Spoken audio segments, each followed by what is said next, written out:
ঘরের মাঠে ব্যাট হাতে ব্যর্থ সূর্যবংশী জয়সওয়ালরা, তবে তা সত্ত্বেও দিল্লির বিপক্ষে রান পাহাড় দাঁড় করিয়েছে রাজস্থান। অধিনায়ক দুর্দান্ত ইনিংসে ঘুরে দাঁড়ায় স্বাগতিকরা। অবশ্য রাজস্থানে রান পাহাড়ের সামনে বুক চিতিয়ে লড়াই করেছে দিল্লি ক্যাপিটালসের ব্যাটাররাও। টানা 3 ম্যাচ ধরে না জেতার মাসুলটা এদিন সুদে আসলে মিটিয়েছে রাজস্থানের ফ্র্যাঞ্চাইজি। আর তাতে করে হাড্ডাহাড্ডি একটা লড়াই দেখলো আইপিএল রান বোনা ব্যাটে। তবে জয়ের হাসিটা হাসলো কারা, তাই নিয়ে বিস্তারিত এই রিপোর্টে। বৈভব সূর্যবংশীকে থামানোর উপায়টা কি তবে পেয়েই গেল আইপিএল এর বোলাররা? কত প্ল্যান করেই না রাজস্থান রয়্যালসের এই ব্যাটারকে আউট করলেন দিল্লির বোলার কাইল জেমিসন। মাত্র 2 বলে টিকতে পারলেন বৈভব। তবে তা সত্ত্বেও এদিন নিজেদের ঘরের মাঝে দিল্লির বিপক্ষে রান পাহাড় দাঁড় করিয়েছে রাজস্থান। জয়পুরে এদিন টসে জিতে আগে ব্যাটিং এর সিদ্ধান্ত নেন রাজস্থান রয়্যালসের অধিনায়ক রিয়ান পারাগ।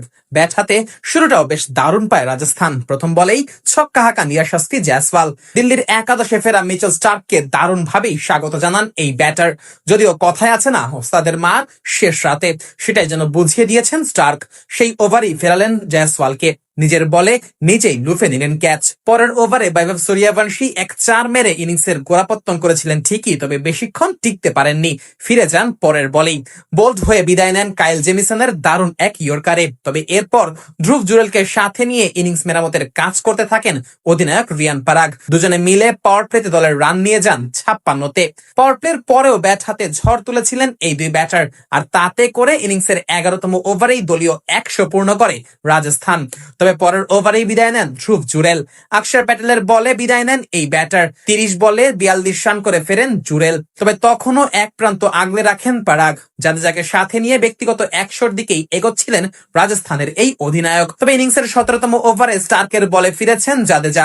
রিয়ান পারাগও বিদায় নেন সেই একই ওভারে। 50 বলে 90 রান তোলেন এই ব্যাটার। বাকি 3 ওভারে ঝড় তোলেন ডনোভান ফেরেইরা। কুলদীপ যাদবের 18তম ওভারে হাঁকান 3 ছক্কা। স্টার্কের করা 19তম ওভারের শেষ 2 বলে 1 ছক্কা ও 1 চার আসে এই ব্যাটারের ব্যাট থেকে। আর শেষ ওভারে 2 ছক্কা ও 1 চারে দলের রান 225-এ নিয়ে যান ফেরেইরা। মাত্র 14 বলে 47 রান আসে প্রোটিয়া এই ব্যাটারের ব্যাট থেকে। দিল্লির হয়ে সর্বোচ্চ 3টি উইকেট তুলে নেন মিচেল স্টার্ক।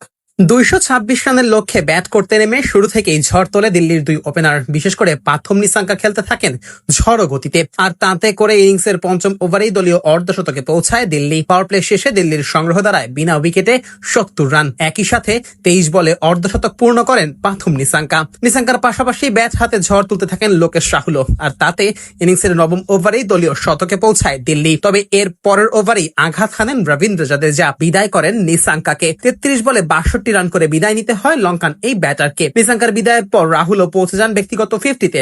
এরপর নীতিশ রানা ও রাহুলের ব্যাটে ভর করেই জয়ের স্বপ্ন দেখতে থাকে দিল্লি। স্বাগতিক বোলাররা পরে আর দিল্লির ব্যাটারদের খুব একটা চাপে ফেলতে পারেনি। ফলে 226 রানের লক্ষ্য তাড়া করতে নেমে জয় নিশ্চিত করেই মাঠ ছাড়ে অক্ষর প্যাটেলের দল।